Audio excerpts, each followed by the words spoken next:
to talk about how complicated things are and what we might do to help learners navigate an environment that really needs an understanding of nuance. So we're going to look beyond the checklist, because the checklist, those easy measures of what's good and what's not good, are no longer valuable. So this is going to come around again. The slides will be available, but I just want you to relax about that. What we're talking about today is developing sustainability, a school culture that is capable of negotiating nuance. We're talking about developing in learners a sense of skepticism, developing heuristic habits of interrogation. And I want to present, I forgot that was there, a step back in time, what I want to call PMISH, or Pivotal Moments in Credibility History. You may remember back in 1729 that Jonathan Swift surprised us all with a satire, a modest proposal about eating babies.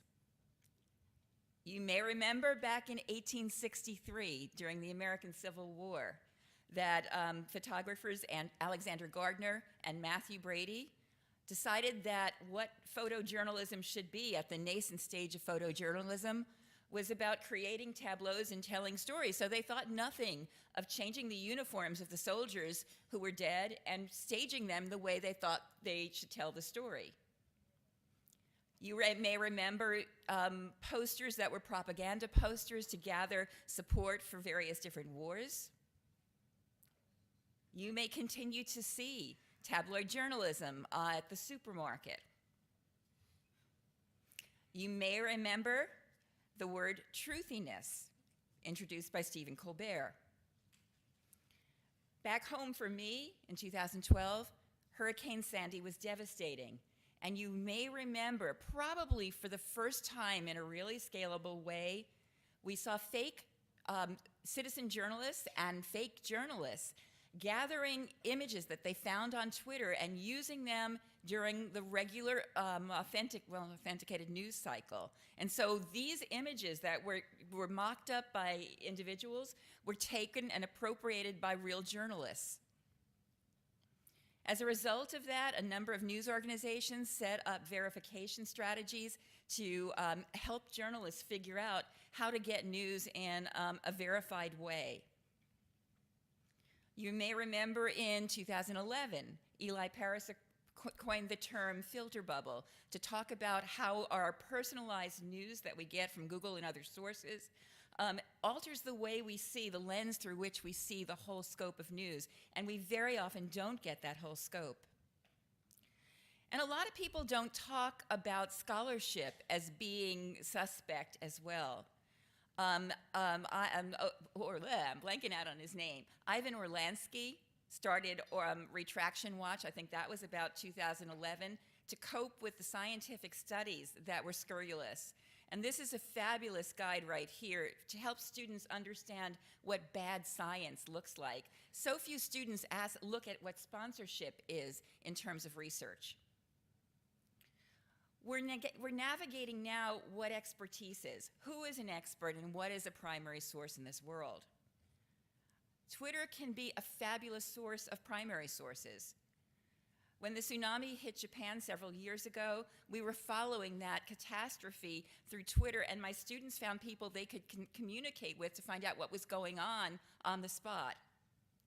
We're seeing people beyond the United States, government officials, having an official Twitter stream. And following the right person and finding the right surrogates can connect you with news in a primary source and immediate current awareness kind of way. That nurse's blog that was translated into English helped us really understand what that tsunami felt like on the ground. It was a fabulous primary source. If we had dismissed blogging and Twitter as primary sources, we would not have gotten that news in a powerful and immediate way. On the other hand, the Gay Girl in Damascus blog turned out to be an American man in the Midwest. Just recently, a member of parliament, Simon Hoare, and I hope I said his name right, misread a tweet about a sign in the London Tube that actually wasn't a sign in the London Tube. It was made with an image generator, and he read it out in Parliament, and then it was tweeted out by the Globe. And recently, stepping back again in history, the Stanford History Education Group presented a report based on studies of fourth grade students through I think maybe through college students. And across the board, across the grade levels, they assessed students' ability to navigate this information world with any sort of skill as bleak. They used one word to describe their findings. What are the problems? The containers are part of the problem.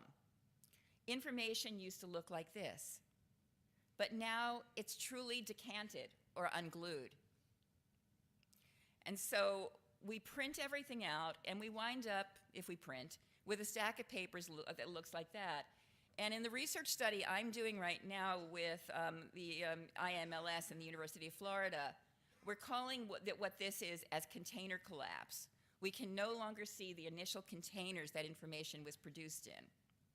And so what's happened is we're seeing container collapse, we're seeing information overload, we're seeing so much choice in our news options, we're seeing a 24/7 news cycle where we're sometimes opting for speed versus accuracy, we're seeing an authenticity crisis, and what we're not seeing are the hidden revenues interests behind the news and behind what's going out on all of these feeds. A question I want you to ask, and Stojana is probably going to help me, I think, is, and don't answer this right now, but put it on our answer garden and we'll try to get to it. Where do you get your news? And where do your students get their news? And this may not work if I have to wait to have you get there. So you know what, it's not gonna work because I think it'll take too long. But later on, maybe we'll try that. What I wanted to do was test your responses against this September study by Pew Research. It was pretty shocking that 56% of Americans ages 50 or older are getting news on social media. And there's a lot more data. 2/3 of US adults get news from social media.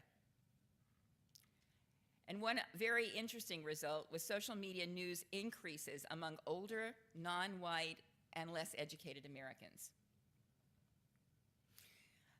Fake news or news comes in multiple flavors. We get pure fake news, which is designed to mislead us, hoax sites, which are designed to amuse us, satirical sites, propaganda, and born digital images and edited images. And there have been all sorts of new taxonomies about the varieties of fake news. This is from the Harvard Kennedy School. It's called First Draft, and they've created a very interesting taxonomy of 7 types of mis- and disinformation. My favorite is from the European Commission on Media Literacy Experts, because they also talk about the impacts of these flavors and the motivation behind these flavors. It's a great poster to put up in a classroom. This is also important, and it's also recognized in a very tangible way by ISTE. The third standard for students is knowledge constructor, and all 4 of these bullet points talks about the ability to evaluate information and to curate your own information feeds. So what are some solutions? Some solutions that are scaled solutions that I think may be flawed are verification. And you'll see in the Washington Post and on Facebook and on Twitter little check signs that mean that these things have been verified. But I want you to think about the problems that causes. We've also seen recently the Trust Project that has been joined by maybe almost 200 news agencies at this point. And they have devised out of 37 ideas, they devised a core of 8 trust indicators to implement a sense of authenticated journalism. And what that looks like, I just want to show you a clip of what Facebook is trying to do with that. Have you heard of the Trust Project? Some of you have, okay. In the US, only 53% of Americans trust the news sources they use. So we're making it easier to learn more about an article right in your Facebook newsfeed. For any link to an article shared in newsfeed, we are adding a feature that allows you to access more information at the tap of a button. We automatically pull this information from across Facebook and other sources. It can include things such as information about the publisher, additional articles about the topic, or how the article is being shared on Facebook. For some articles, if that information is unavailable, we will let you know, since it can also be helpful context. We'll continue to listen to people's feedback and work with publishers to provide you easy access to the important information that helps you decide which stories on Facebook to read, share, and trust. Oh, that was great. Sorry about that.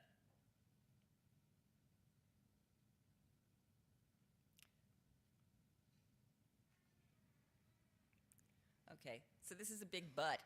What's the problem with this? These metrics for evaluation are done at the news agency level, right? Are they done at the article level? How do we know that what we're touching, we know that it's from the Washington Post, but how do we know what we're touching? Is it an article that's on the front page? Is it an op-ed? Is it a letter to the editor? Is it on the sports page? We don't know. So these scalable practices of authenticity, although they may be well-intended, I don't think really help out. And so we've got some problems. And so I suggest no more prizes. This is the NOAA principle. No more prizes for predicting rain. Prizes only for building arcs. It has always been up to the reader or viewer to make reliability and credibility decisions. It's up to the reader or the viewer to negotiate truth, and it's up to us to help develop those skills in learners. At the School Library Journal Summit, about a month ago, maybe 2 months ago. What we call information literacy is no small business. It's very, very challenging. And I have 2 decades of experience at navigating online information, but I'm still not great at it. So that's when I turn to experts. Those who help write the videos, those who fact check them. Experts, a word that was much dismissed at the start of the user-generated content era, turn out to be supremely underappreciated. And that's why I think teachers and librarians will be so important when it comes to addressing the information literacy crisis. I think a lot of it has to happen IRL because your filter bubbles are more effectively challenged IRL. And I also think we need experts to teach us how to access and use content that will make us better informed. I don't think algorithms will ever do that because algorithms are not in the making a better informed citizenry business. They are in the maximizing advertising impressions business. So that, of course, was John Green, and you may know his crash course, and he was talking about how he researches it and how challenging it is for him as an author to make these decisions. A lot of the decisions, a lot of the work we have to do is not going to be helped by algorithms, and it isn't going to be scaled. We have to do it in real life over the shoulder.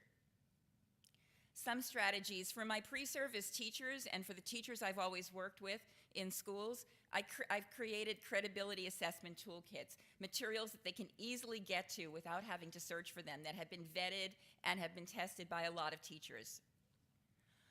That study I mentioned from SHEG, in the last few weeks, they actually put out all of their assessments. So there are 20 fabulous assessments you can do, you can use across disciplines to work with learners. This is one of the teachers who worked on that, who said the internet is not going to change. They're not going to allow only credible information. We're the ones who are going to need to change, and we have to get better by teaching students to do it. And so when you get my slides, here are the 20 assessments that you can easily use. And there are these fabulous posters as well relating to sourcing and corroboration. This is one of my favorites. It's the challenge was, does this post about Fukushima really provide strong evidence about the conditions near the Fukushima power plant and explain your reasoning? And there is no proof that these flowers were actually affected by the nuclear disaster. But how do students negotiate that? And so when you get to this kit, you'll see a rubric, and you'll see some sample student responses that can help you guide your teaching. And there's a homepage analysis. There's claims on Twitter analysis. These are not those satirical sites that you used to play with to evaluate information. This is real artifacts of information that you're working with. I recently wrote a toolkit for School Library Journal, And my friends Jackie and Michelle turned the toolkit into conversations that you can have in groups with students. Just one of them is group one. News used to be delivered once a day for an hour on television or in the morning. Now we have a 24/7 news cycle where news is continually breaking. Why does this matter? Others have to do that last one over there. Who owns the news, and why can you get to it for free? If you can get to it for free, it may not actually be free. And so these are fabulous conversations, I think, to have with students. I always talk with learners about rules of thumb. Among the rules of thumb that I talk about are go to the real source. So if you're reading an article that says, this study said that, why are you trusting that third party article? Go to the study.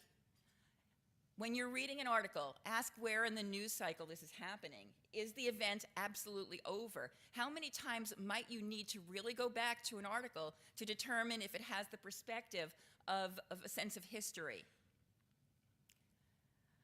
And I also think instead of those tired SAT words that we used to use, the SAT has changed. I don't know if everybody here uses the SAT, but some standardized tests. We need to introduce a new vocabulary for learners.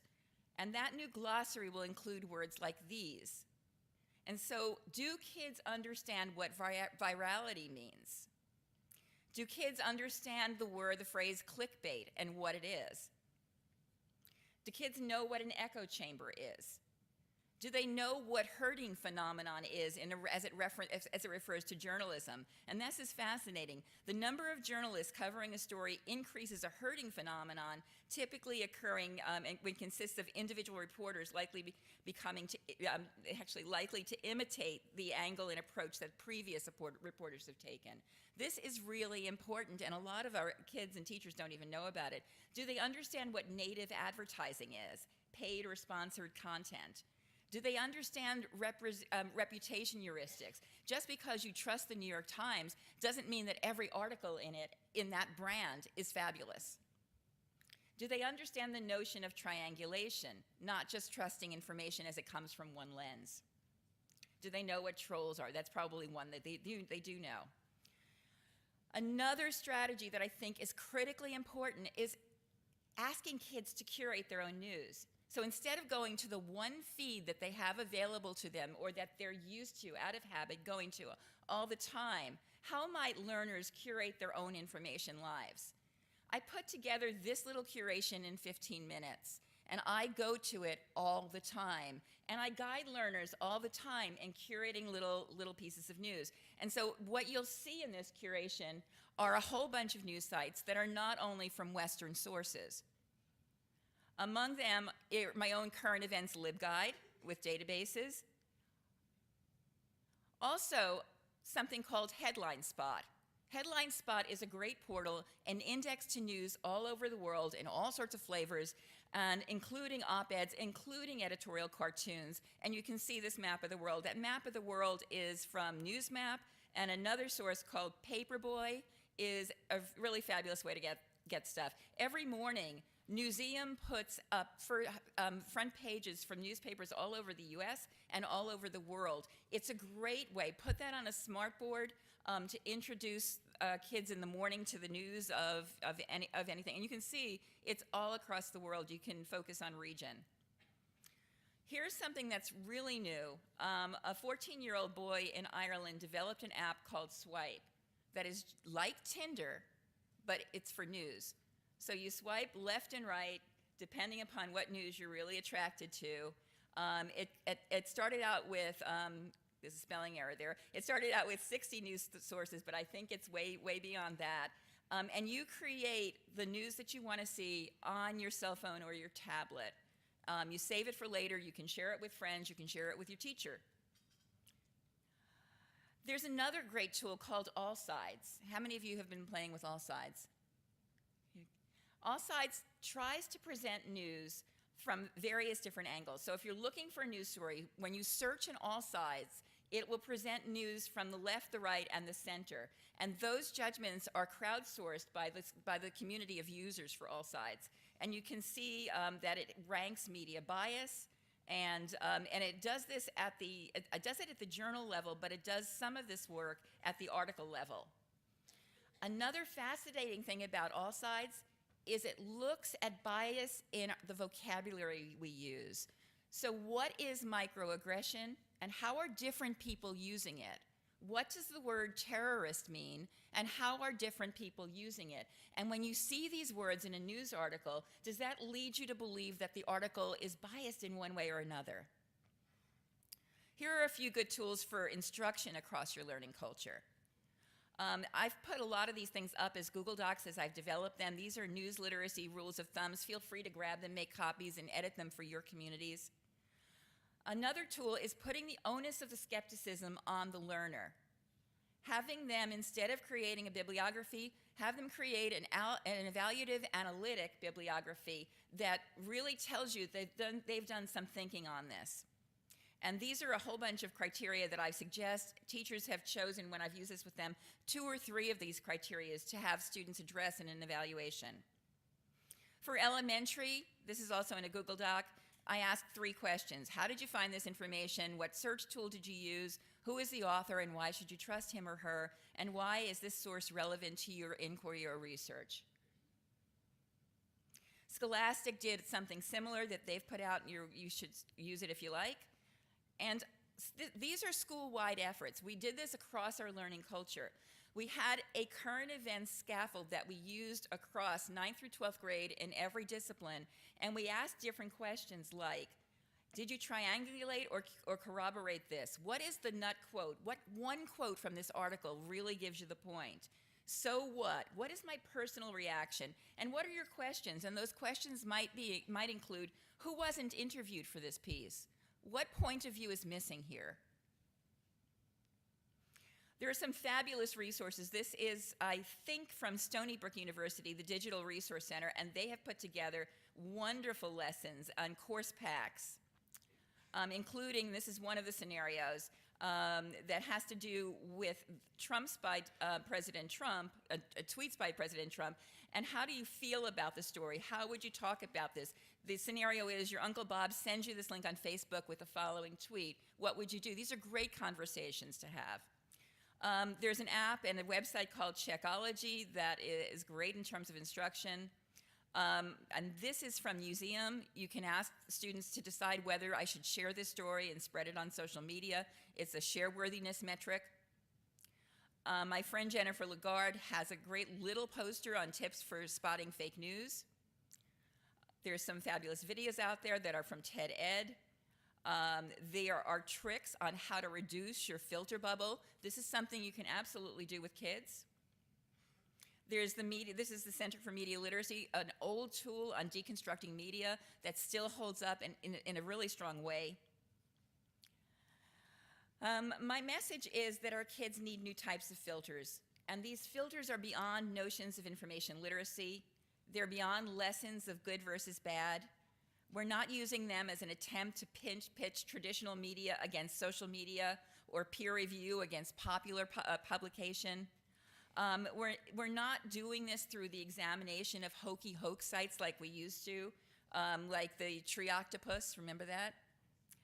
And we're certainly not doing this as a one-of checklist activity that we introduced in 9th grade social studies and we think that it's going to stick until 12th grade. I think that we need to teach the important everyday lessons of civics for new consumption and new information landscapes.